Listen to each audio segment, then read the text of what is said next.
Wow, tough to follow these guys. So, if you haven't noticed, most of the companies here today, they're software companies. They do other stuff.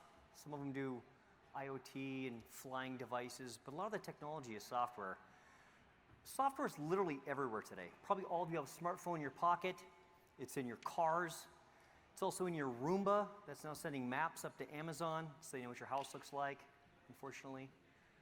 The problem is that when a hack occurs, it's almost always because of a vulnerability or a flaw in the software. When a bank is hacked, there's potential for monetary losses.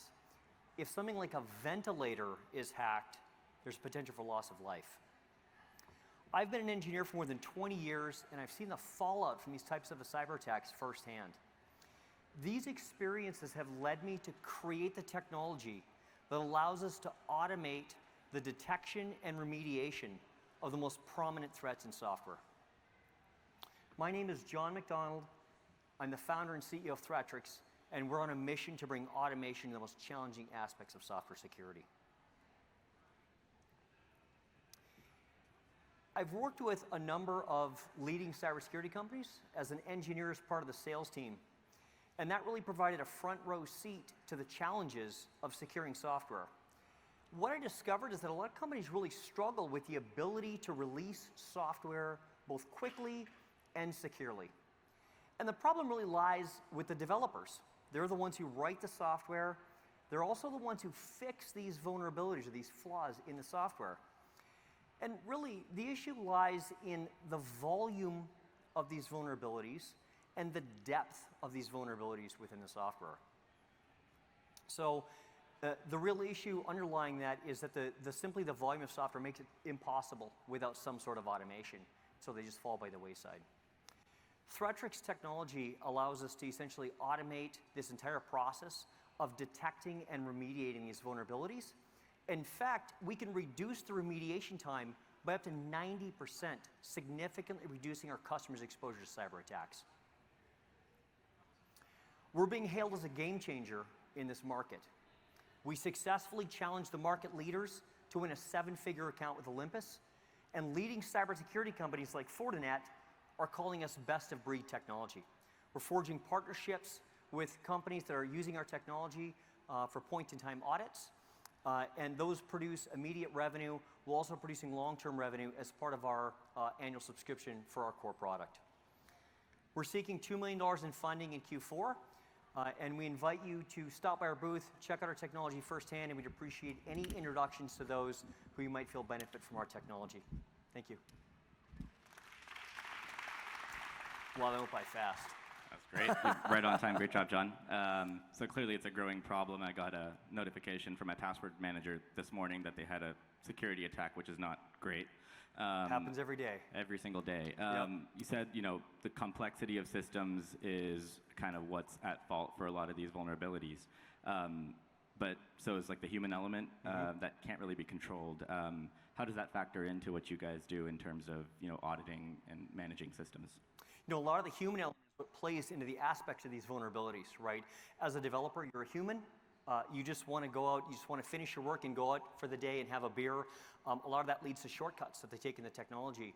I don't know if we can change that through, ultimately we can improve it through training. But I think really the improvement in the underlying tools that we use to help automate and relieve the developers of these tedious tasks, because that's really what we're running into today. The vulnerabilities are going to be created, they're going to exist. We have to find a way to be able to detect those vulnerabilities as quickly as possible and be able to provide some sort of automation to be able to remediate, fix those vulnerabilities as quickly as possible before the software is released into production and make somebody susceptible to a ventilator attack. Got it. That's great. And the ventilator focus, you guys looking at healthcare as a core vertical to go into, or is that just one of many examples? It's one of many examples. It's not a core focus for us, but it's an area that we're very strong in, including IoT devices or devices that have embedded technology. And it's an area where there tends to be a lot of funding, right? No one wants to have their patient die because of a hack, right? So it tends to have quite a bit of funding in that area. And we have a unique technology that allows us to be very accurate in the IoT space, which would include things like drones, but also things like ventilators, and including things like what Cebros is doing, which is embedded technology in vehicles. Would you mind sharing a little bit about where this fits in the release cycle, whether it's on the front end, if it's after a product has, or after a feature has been released, and just how it fits into the developer workflow? Absolutely. So this should be a seamless process, integration into the DevOps lifecycle. So that's what we're doing, is essentially integrating where the software is released. So the way that software works today is essentially you have an army of developers. They're all working independently to create a thing. When that thing is finished, that feature is finished, typically all of that gets pulled together in the build, and we integrate into that process to build all of that software before it's released. And so as part of that build, we can run what we call a scan to scan the software, determine what flaws are in the software, and any compliance issues are in the software. We can notify someone, or we can actually fail the release and say, you can't release this because it violates corporate policy. So one of the challenges I find, and I'm by no means a security expert, and you are, and it's communicating the business value proposition to business decision makers who are maybe influential but not critical in your sales process. I imagine they play some role. And so as you build your product, I would just be thoughtful about thinking about both the technical aspects that are key drivers for the technical buyers of your product, as well as making a clear value proposition, which you've made some great examples in your pitch. So I think it has great potential. I know security is also a market with a lot of products, and so there's a lot of noise, and so I think your pitch and how you articulate it is going to be key to your success. But great job. Thank you. I agree. Thank you.